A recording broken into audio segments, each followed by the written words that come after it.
Estamos ahora con Miguel Barreto, él es director regional del Programa Mundial de Alimentos de las Naciones Unidas, el PMA, para América Latina y Caribe. Ha venido, entiendo, para revisar con las autoridades del gobierno cómo van las políticas de lucha contra la desnutrición, etcétera. Señor doctor Barreto, ¿cómo está? ¿Cómo le va? ¿Qué tal? Muchas gracias por la invitación. No, gracias por venir. Y usted es peruano, creo, ¿no? Así es. Bueno, eso nos alegra. Un funcionario internacional de mucho nivel. Bueno, ¿qué nos puede decir acerca de cómo están las políticas de lucha contra la desnutrición en el Perú? Yo creo, en primer lugar, que el Perú ha tenido un avance sustantivo en términos de la reducción de la desnutrición crónica infantil en los últimos 20 años. En cifras que realmente llegan casi al 17%. En los últimos 4 años se ha reducido en 5 puntos adicionales y en este momento estamos con un nivel de desnutrición crónica de aproximadamente 14.5. Ciertamente parece que la última cifra es 14.5, ¿no? Ciertamente es algo alentador, pero en términos comparativos, frente, por ejemplo, a América del Sur, todavía estamos muy altos cuando en América del Sur manejamos cifras de aproximadamente entre 9 y 11%, ¿no?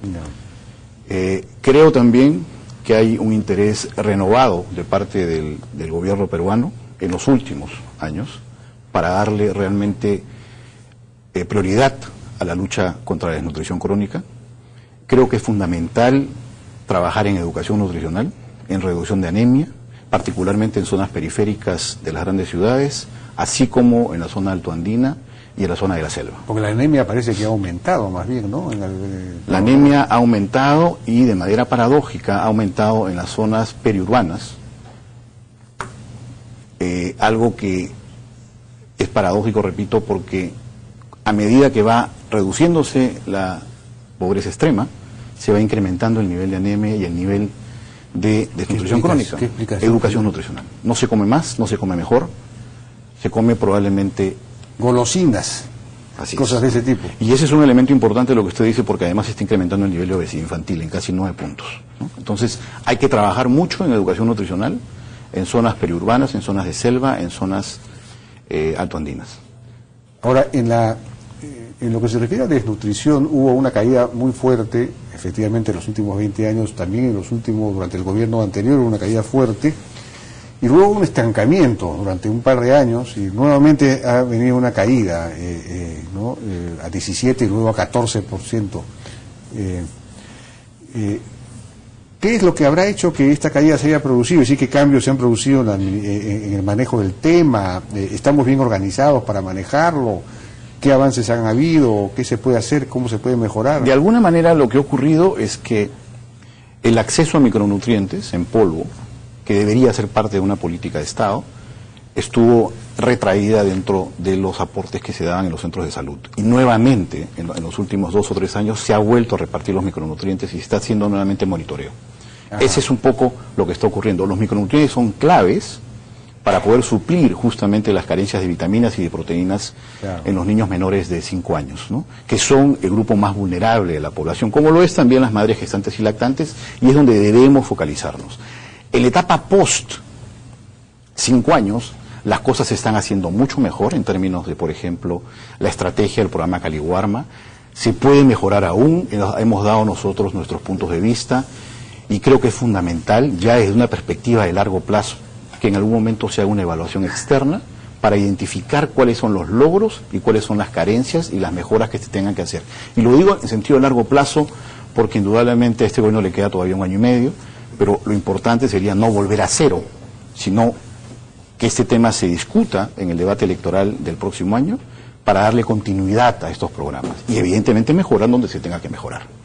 Nosotros hemos dado algunas recomendaciones, particularmente la necesidad de poder generar compras centralizadas en zonas donde no hay mercado para poder garantizar alimentos de mejor calidad, la necesidad de generar canastas diversificadas en función de calidad nutricional y sobre todo teniendo en cuenta cuáles son las condiciones de cada área geográfica, la posibilidad de incrementar la compra de pequeños productores como un mecanismo también de inserción al mercado de pequeños productores peruanos y finalmente la posibilidad también de incorporar mecanismos innovadores como por ejemplo la transferencia condicionada a través de cupones o de dinero en zonas donde el mercado lo permita para incentivar también el mercado local.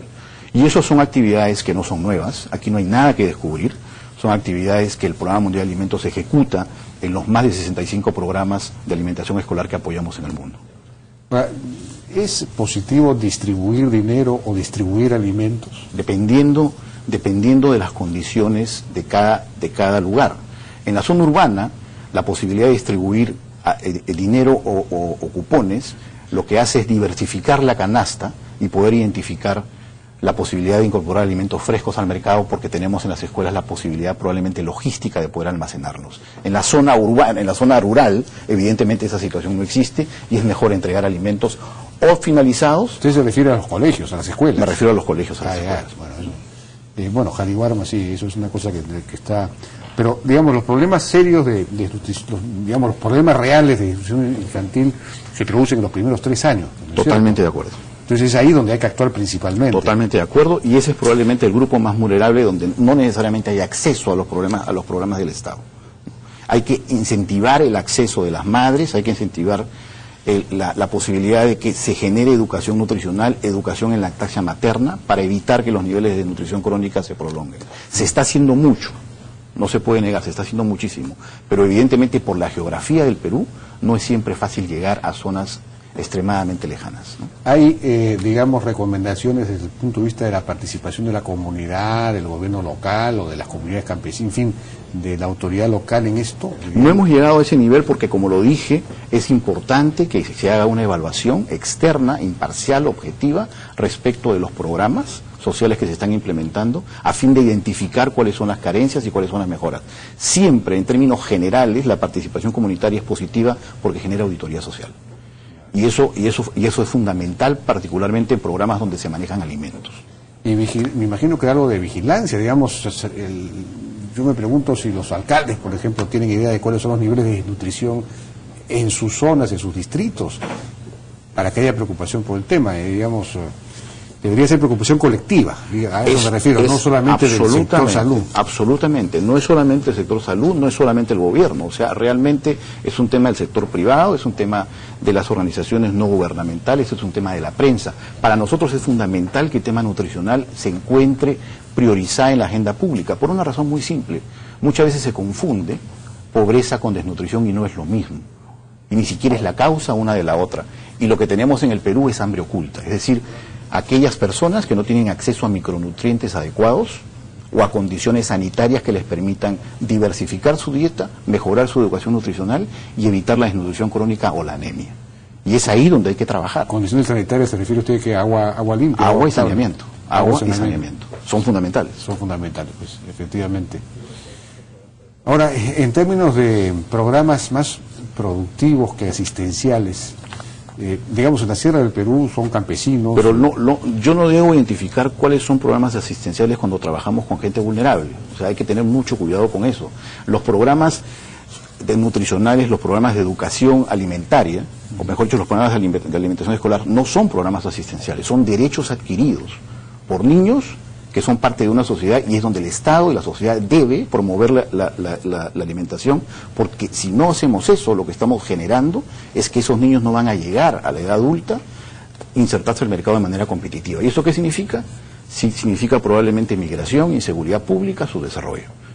Es un compromiso del Estado porque estamos hablando de gente vulnerable. Cuando hablamos digamos, de estratos de mayor edad, probablemente ahí sí podemos hablar de que no deben haber programas asistencialistas, salvo que se trate de salvar vidas. Pero un programa como Juntos, por ejemplo, es un programa que distribuye dinero, a cambio se supone de que los chicos vayan a controles de salud y que vayan a la escuela. En muchos lugares en los que a veces no hay postas de salud o las escuelas son muy deficientes, entonces termina siendo en muchos casos un sistema de distribución de dinero a las madres, ¿no? Entonces, no sé, eso... Depende, o sea, hay que evaluar justamente cuál es el impacto. Los programas de transferencias condicionadas de dinero son comunes a nivel de las estrategias de reducción de la pobreza a nivel internacional, pero evidentemente tienen que haber mecanismos de monitoreo y evaluación de si se están cumpliendo las condicionalidades y si tiene un impacto directo en el mercado local, que es lo que se busca. De acuerdo. Bien, doctor Miguel Barreto, muchísimas gracias. Gracias a usted por la invitación. Fue el director regional del Programa Mundial de Alimentos para América Latina y el Caribe. Con esto nos despedimos hasta el día de mañana. Muy buenas noches.